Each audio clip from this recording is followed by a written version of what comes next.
It's good to see you all. It's been a couple of weeks. And my greetings go to those joining online as well. I've got, as you know, I traveled to Japan, Tokyo, and I attended clergy meetings there.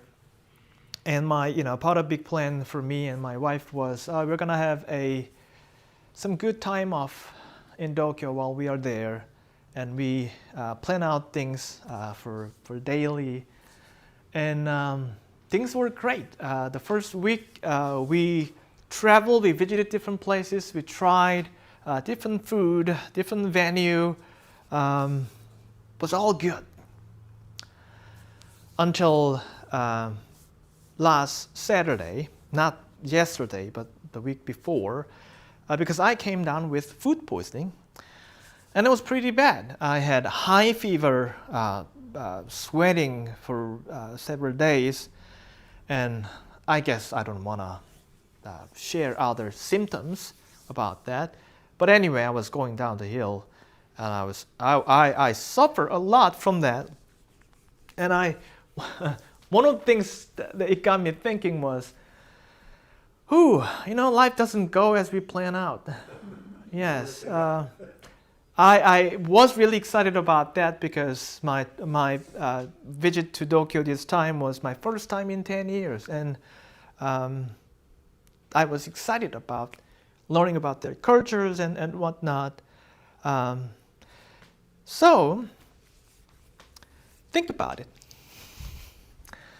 Think about this. So I think it's a human thing. We like to plan things out, and we almost always work from some good confidence when we try something, right? We we utilize the best possible ideas to plan things out, and we do enjoy entertaining our success, right? Oh, it's going to be this way, and it's going to be successful, etc., etc. I think that's what we do. And it gives us a good feeling to entertain if everything that we plan out works out for the better. We entertain the good success, the joy we're going to have, the success we're going to have, all of that, and we sit on it and we cheer for it and all of that.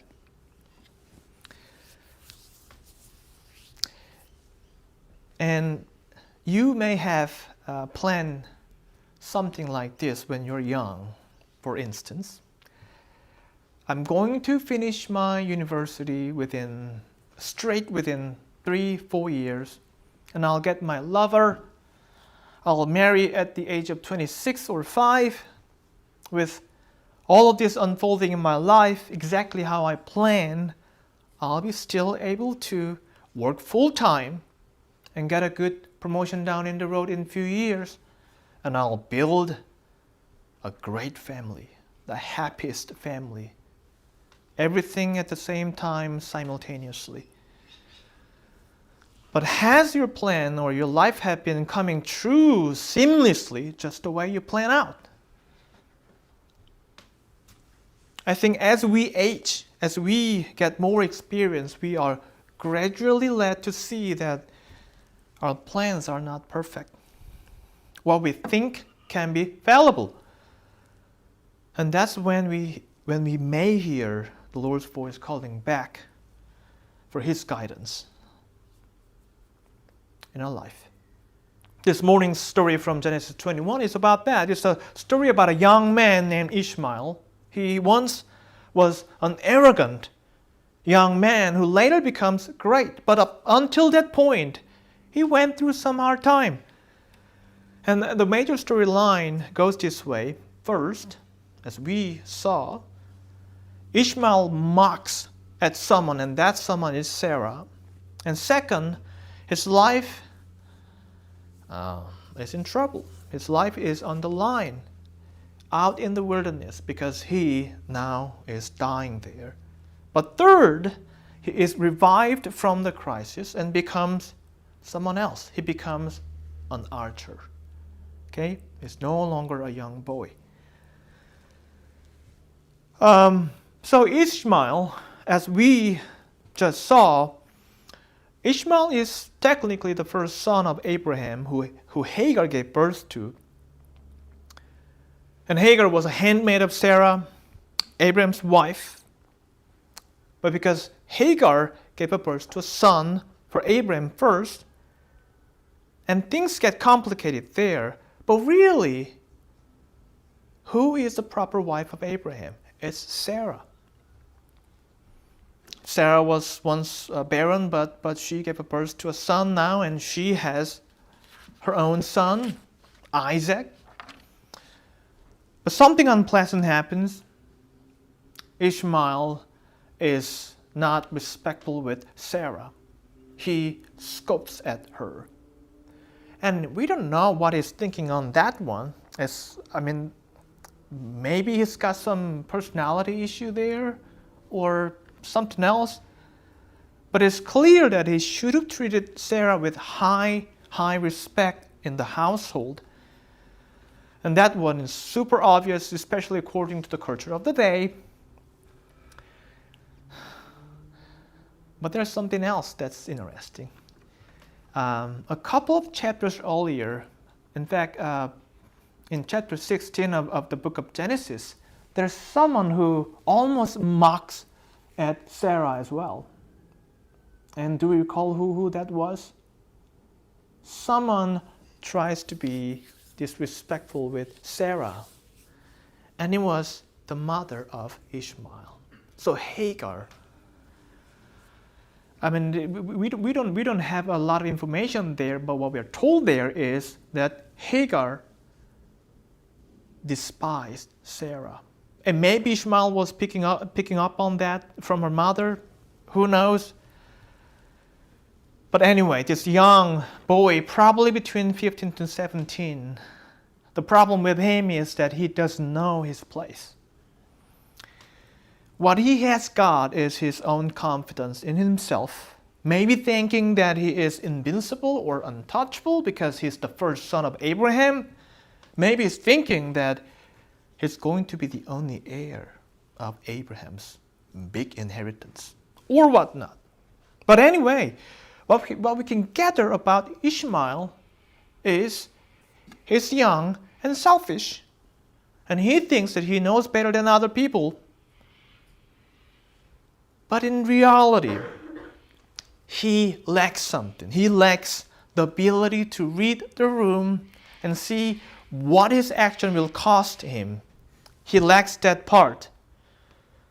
Eventually he learns that part in a really difficult, hard way, because what happens to him is that he, as well as his mother, is outcast from the household by Abraham because of the mockery.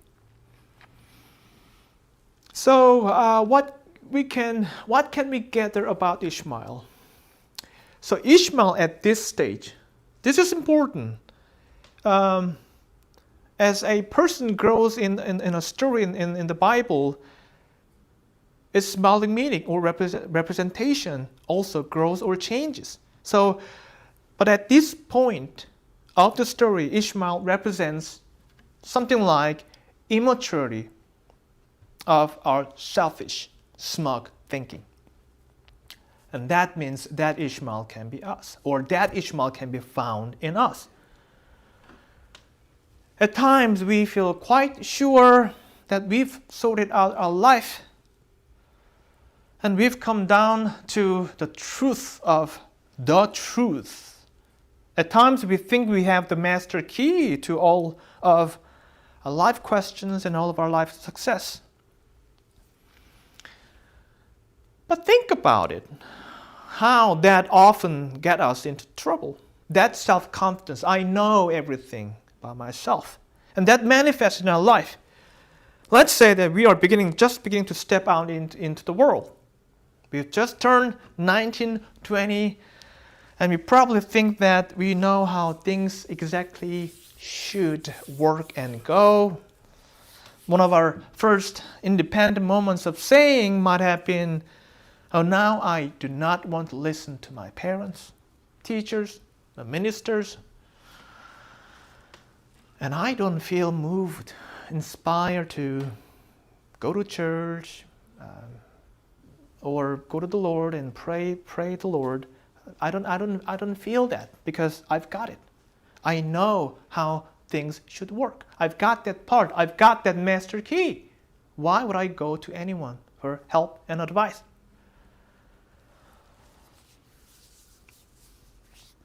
Though we may later realize how little we knew, how fallible we were, and how immature we were.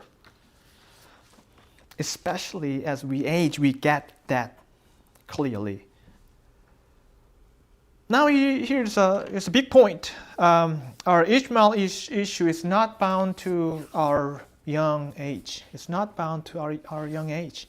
Take our family and marriage, for example. I think those are the best things that we can ever work on, family and marriage. Imagine we are trying to make out something happy, something real for happy family and marriage, and we tend to have some good confidence. I'll be the best father. I'll be the best mother. I'll be the best husband and a wife, and etc. Right?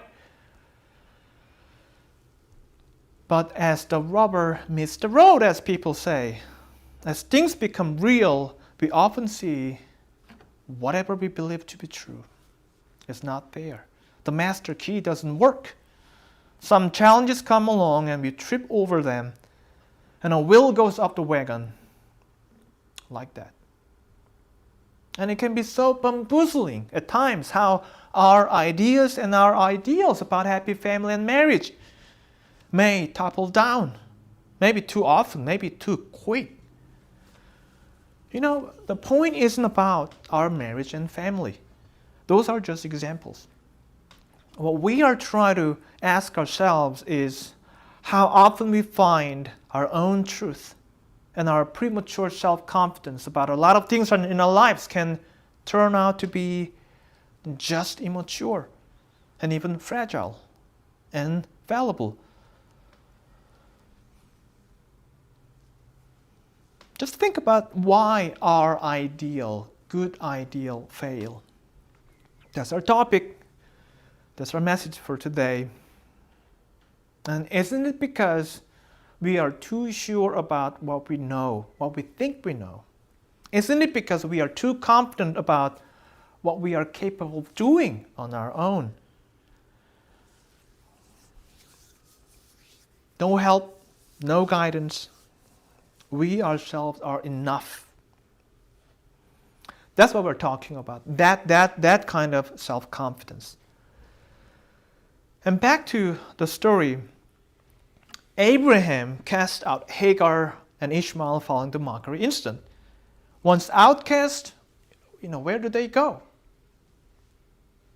There's nowhere for them to go, so they end up being in the wilderness. And no surprise, soon they find no water, no protection. For the words, Ishmael is dying there out of thirst, and he's dying there. However, there comes the good news in the story about that young boy. Ishmael is revived. What happens? The boy was dying, and Hagar, the mother, cries out for help. That was the action needed. She cries out for help. And the Lord hears the voice, and He knows exactly where they are and what they're going through, and there comes the rescue for them. And I better read the portion of that reading from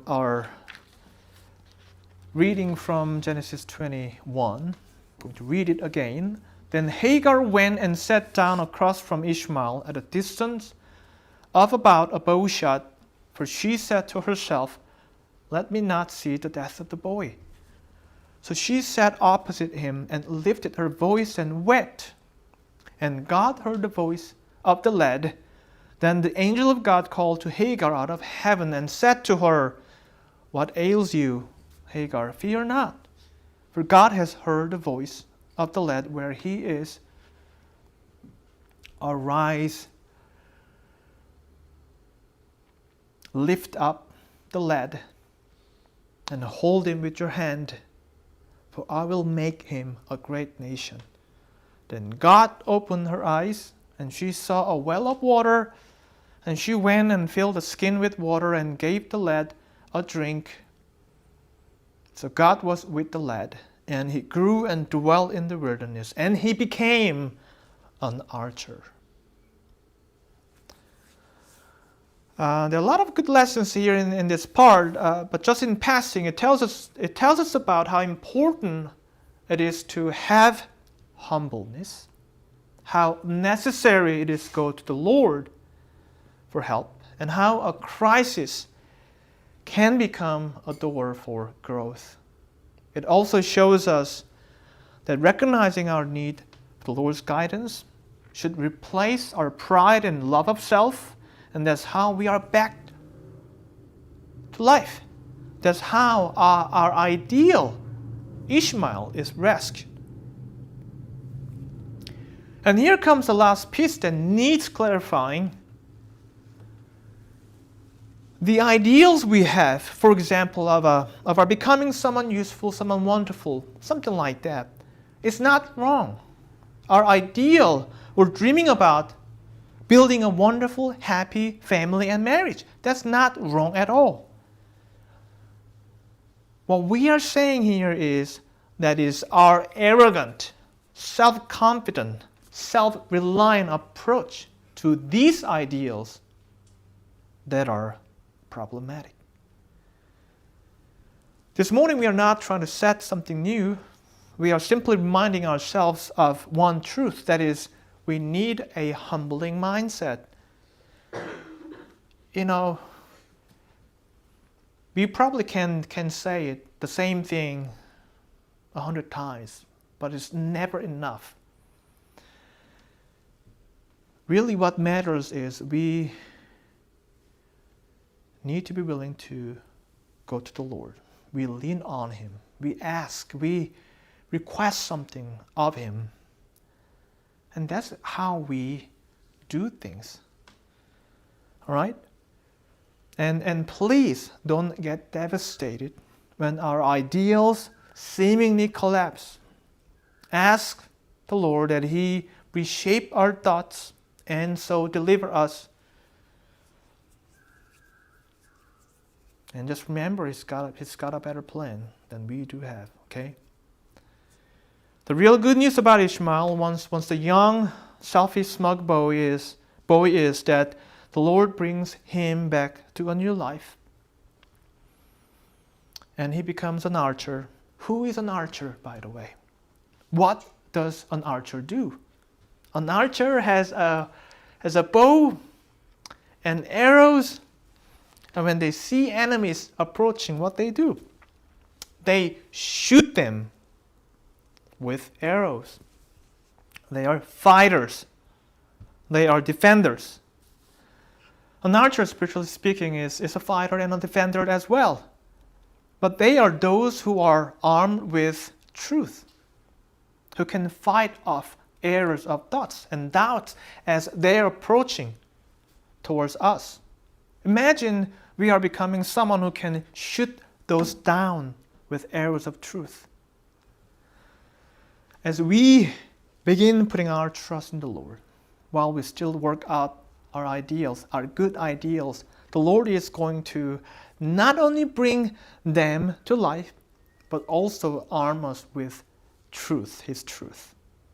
It's going to show us better how to get there, what to do, what not to do.